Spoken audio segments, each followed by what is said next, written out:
the puppeteer of the mind. Ladies and gentlemen, creatures of the night, professional overthinkers, and accidental daredevils.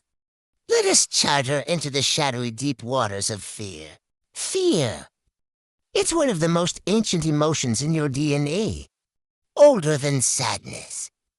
Older than joy.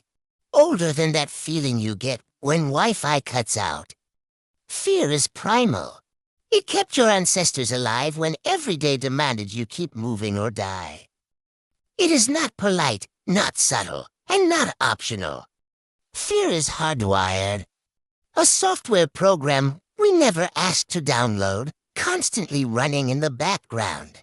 And sometimes, it pops up at the worst possible time. What fear feels like starts in the body. Or is it the mind? Imagine you're walking through a dark alley. Your ears catch the faintest sound of footsteps, maybe. Your body doesn't ask permission, it flips a switch. Suddenly, your heartbeat is unusually loud in your ears. Your breath shortens. Pupils dilate. Muscles tighten. Welcome to the fight or flight response. Courtesy of your friendly neighborhood amygdala. Or so it says. That's the almond-shaped part of your brain that acts like an overzealous security guard. Sometimes it's right, danger. Run. Sometimes it's wrong, danger. Oh, never mind. It's just a squirrel, but it reacts first and asks questions later. Psychologists will tell you this is evolution's way of keeping us alive. But the truth is, it feels like your body has been hijacked, your mind snatched, and you freeze. Fear can make you feel small, vulnerable, exposed. It's like standing on stage naked while every insecurity you've ever had whispers into a megaphone. And yet, for some, fear doesn't shrink them. It inflates them. Adrenaline can make ordinary humans do extraordinary things. Lift cars, leap fences, or suddenly speak in a pitch only dogs can hear.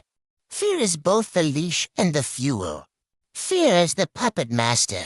When fear pulls the strings, we act in strange ways. Some freeze completely. You know the deer in headlights look. That's not a metaphor, it's literal biology. Your nervous system sometimes thinks standing still is the safest option. Problem is, cars don't usually care. Others run, sprinting like Olympians even if they've never jogged a day in their life. Some fight, fists clenched, voice raised, survival instinct burning hot. But fear doesn't need a lion in the bushes to get results. It can make you afraid of failure, afraid of success, afraid of rejection, of change, of simply being seen.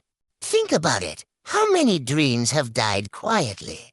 Not because they were impossible, but because someone whispered to themselves, "What if I'm not good enough?" Fear doesn't just keep you alive. Sometimes it keeps you small. It makes us build cages and call them comfort zones. Fear in history and myth. Don't wander into the forest, or the Baba Yaga will eat you. Don't sail too far, or you'll fall off the edge of the world. Rulers knew the power of fear too.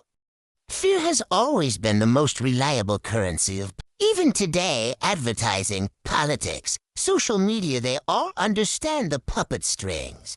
Fear sells. Fear votes. Fear clicks. Your amygdala is the best marketing department in the world. The paradox of fear. Here's where it gets tricky. Fear isn't evil. Without it, you'd have walked off a cliff years ago, or wrestled with a bear just to see if you could win. Fear is necessary, but it's also a liar. It tells you that pain is permanent, failure is fatal, and embarrassment is unbearable. And yet, think back to your biggest fear 10 years ago. Are you still afraid of it?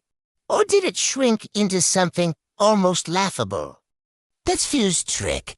It feels enormous in the moment but often crumbles in the rearview mirror. In fact, fear is a paradox. It's the lock on the door and the guard dog that keeps real danger out. It's the teacher that forces you to grow and the prison guard that keeps you from moving. It hides in ordinary life. The fear of raising your hand in class. Notice how none of these are about lions or cliffs. Fear has evolved right alongside us. Now it doesn't just guard our bodies, it guards our identities, our pride, our egos. Facing fear. So how do we deal with this ancient puppeteer? Some say you should conquer fear. Slay it like a dragon. That sounds noble until you realize dragons don't stay dead. Fear always comes back. New job, new love, new risk, new fear. Others say you should befriend fear. Invite it in, pour a tea. Ask what it's trying to teach you. Fear is often just a badly dressed messenger carrying valuable information. The real trick, perhaps, is balance. Keep it buckled in the passenger seat. So, what is fear? It's a puppeteer yanking your strings, whispering in your ear. But it's also proof that you're alive, that you care, that something matters enough to scare you.